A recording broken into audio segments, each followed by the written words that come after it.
Imagine um Brasil no século XIX, uma nação jovem, agrária, ainda sob a sombra do Império. Nesse cenário, um homem ousou sonhar com um futuro industrializado, moderno, pulsante. Este homem não nasceu em berço de ouro, mas sua visão e determinação o transformariam no brasileiro mais rico de seu tempo. E talvez o mais importante. Esta é a história de Irineu Evangelista de Souza, o Barão de Mauá. Nascido em 1813, em Arroio Grande, no Rio Grande do Sul, o jovem Irineu ficou órfão de pai muito cedo. Aos 9 anos, foi enviado ao Rio de Janeiro para trabalhar. Sozinho na capital do Império, ele começou como caixeiro em uma loja de tecidos. Mas aquele menino não era um caixeiro qualquer. Ele era observador, inteligente e incrivelmente ambicioso. Ele aprendeu inglês por conta própria, devorou livros sobre economia e logo chamou a atenção de um comerciante escocês, Richard Carothers. Esse encontro mudou tudo. Trabalhando com Carothers, Irineu mergulhou no mundo do comércio internacional, dos bancos e da indústria. Ele viajou para a Inglaterra, o coração da Revolução Industrial, e ficou maravilhado. Viu ferrovias, navios a vapor, fábricas, e ele se perguntou: por que o Brasil não pode ter tudo isso? Ao voltar, ele não era mais apenas Irineu, ele era um homem com uma missão. Em 1845, ele deu o primeiro passo ousado. Fundou uma indústria de fundição e estaleiros em Ponta da Areia, Niterói. Era um complexo gigantesco, que chegou a empregar mais de 1000 operários, um número impensável para a época. De lá, saíram os primeiros navios a vapor, com casco de ferro construídos no Brasil. Mauá estava provando que o país podia sim produzir tecnologia de ponta. Mas ele não parou por aí. A mente de Mauá era uma locomotiva a todo vapor. Ele enxergava oportunidades onde ninguém mais via. Em 1854, ele inaugurou a primeira ferrovia do Brasil, a Estrada de Ferro Mauá, ligando o porto de Mauá, no fundo da Baía de Guanabara, a Fragoso, na subida da Serra de Petrópolis. Imagine a cena.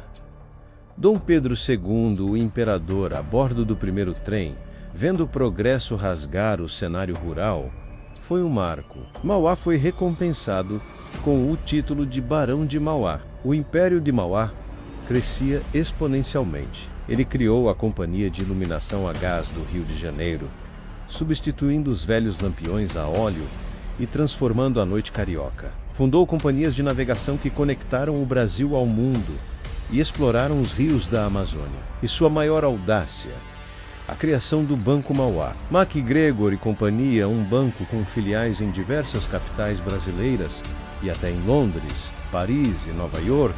Naquela época, a economia brasileira era dominada por senhores de engenho, fazendeiros de café e traficantes de escravos. A riqueza de Mauá era diferente. Ela vinha da indústria, do crédito, da inovação. Ele acreditava no trabalho livre, defendia o fim da escravidão e investia em infraestrutura. Sua fortuna chegou a ser maior que o próprio orçamento do Império do Brasil. Ele era, sem dúvida, um homem à frente de seu tempo. Porém, ser um visionário em uma sociedade conservadora tem um preço muito alto. As ideias de Mauá incomodavam a elite agrária e escravocrata. Eles viam suas ferrovias, seus bancos e suas indústrias como uma ameaça ao seu poder e ao seu modo de vida.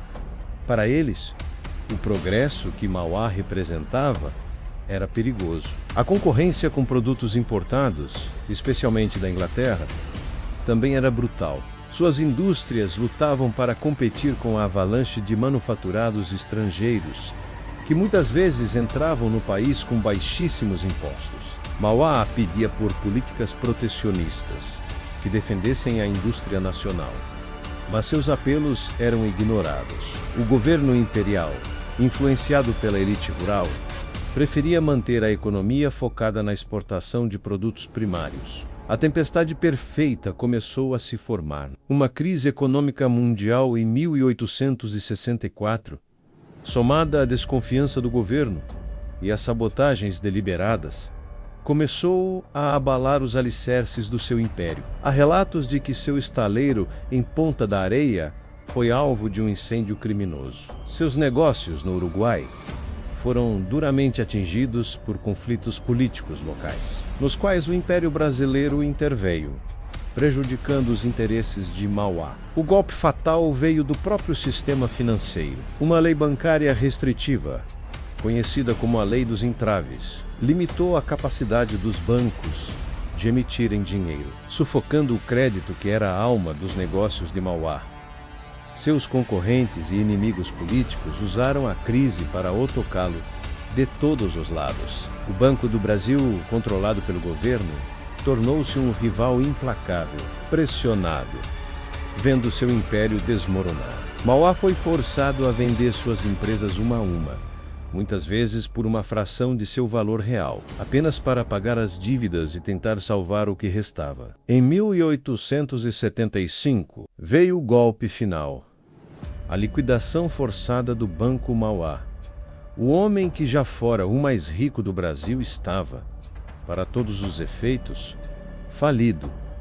Ele perdeu quase tudo. O império que construiu com tanta audácia e trabalho virou pó. Mas Irineu Evangelista de Souza não era um homem de se render. Ele abriu mão de seu título de nobreza, dizendo ao imperador que um título não pagava dívidas. E, com a mesma garra de quando era um jovem caixeiro, ele começou a trabalhar novamente, agora como corretor de café. Surpreendentemente, com o passar dos anos, ele conseguiu pagar cada um de seus credores. Quando faleceu, em 1889, no mesmo ano da proclamação da República, ele havia recuperado parte de sua dignidade financeira, mas nunca a grandiosidade de seu antigo império. A história do Barão de Mauá é uma tragédia brasileira. A história de um visionário cujos sonhos eram grandes demais para o seu tempo. Ele tentou arrastar o Brasil para o futuro, mas o passado, com suas estruturas arcaicas e seus interesses arraigados, o puxou de volta e o esmagou. Hoje, quando vemos as indústrias, os bancos e as ferrovias que movem o Brasil, é impossível não pensar em Mauá. Seu legado não está na fortuna que perdeu, mas na visão que ele plantou. A visão de um Brasil moderno, industrializado, soberano e justo. Uma visão que, de muitas maneiras, ainda estamos lutando para alcançar. A história de Mauá nos lembra que o progresso nunca é fácil e que os maiores pioneiros são muitas vezes os que pagam o preço mais alto. Obrigado por assistir. Se você gostou de conhecer a incrível história do Barão de Mauá, não se esqueça de deixar seu like, se inscrever no canal e ativar o sininho para não perder nossos próximos documentários.